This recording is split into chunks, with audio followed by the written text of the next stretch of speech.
Hello guys, what's up? Magandang gabi sa inyo lahat.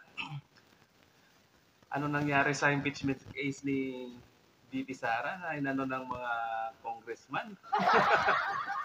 Tinabla sila ng Senado, guys. Naano tuloy sila na trap. Paano ba naman kasi inadjourn na yung Senado. Magbabalik sa June pa. Ang tagal hindi nila tinakil yung impeachment case galing sa hindi nila tinakil yung in-endorse na impeachment case galing sa Congress para kay VP Sara. Naputakti tuloy yung mga buhayo sa Congress. Ano nangyari? Tingnan niyo yung mga comment sa mga social media diyan kung pinagkakalat na nila yung mga pumirma. Ang dami pa namang mga electionist na congressman. Tapos nakita ng lahat na kung sinong pumirma kung sinong pabor na ma-impeach si VP Sara. Paano ba? Paano na yan? Nangako pa naman yung ANC na hindi iboboto yung mga pipirma sa na yan. Pipirma para sa pabor sa impeachment. Sayang yung maraming boto. Paano pa? Wala na nga kayo boto sa ANC pa. Paano pa kaya sa DDS? Ang daming nagmamahal sa mga Duterte niya. Tapos pumirma pa kayo, hindi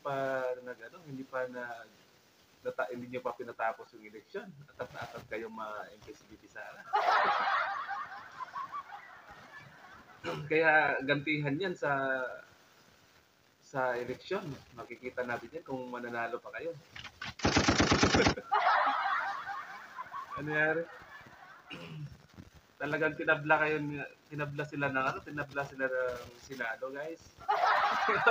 Tinabla sila.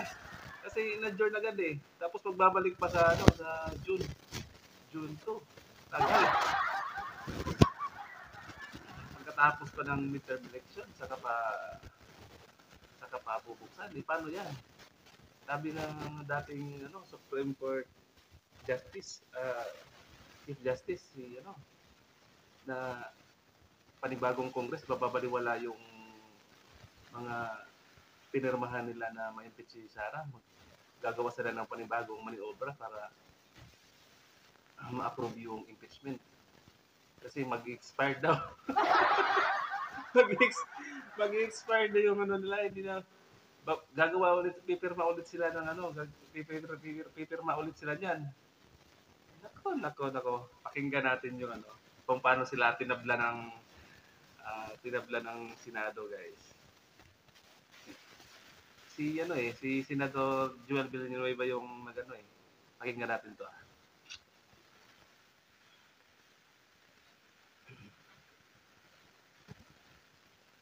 Majority Leader.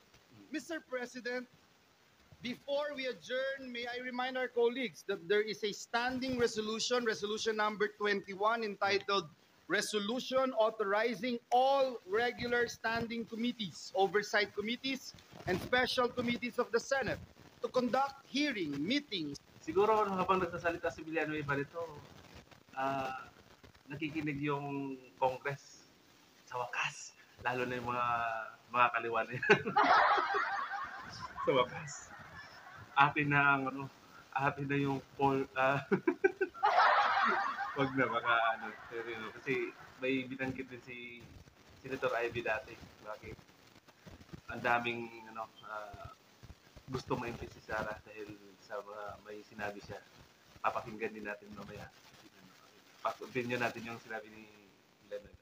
And consultations during every recess of the Senate to have continuity in the process of passing pending proposed legislations and to conduct investigations on issues of national interest to aid in crafting relevant legislation. At this juncture, Mr. President, I move that we adjourn the session until 3 o'clock in the afternoon of Monday.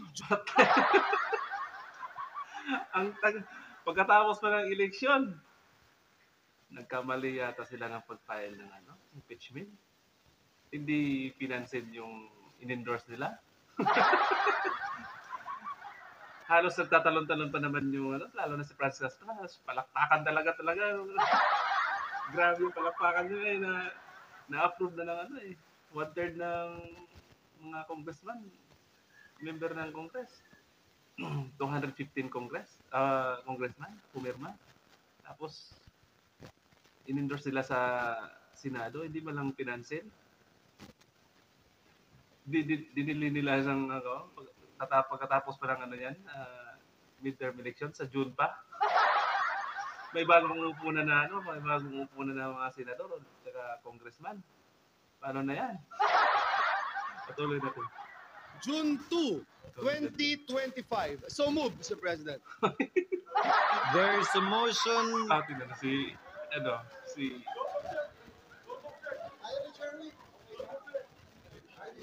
pinigilan niya, no? Pinigilan ni Zubiri. Win. Is there any objection?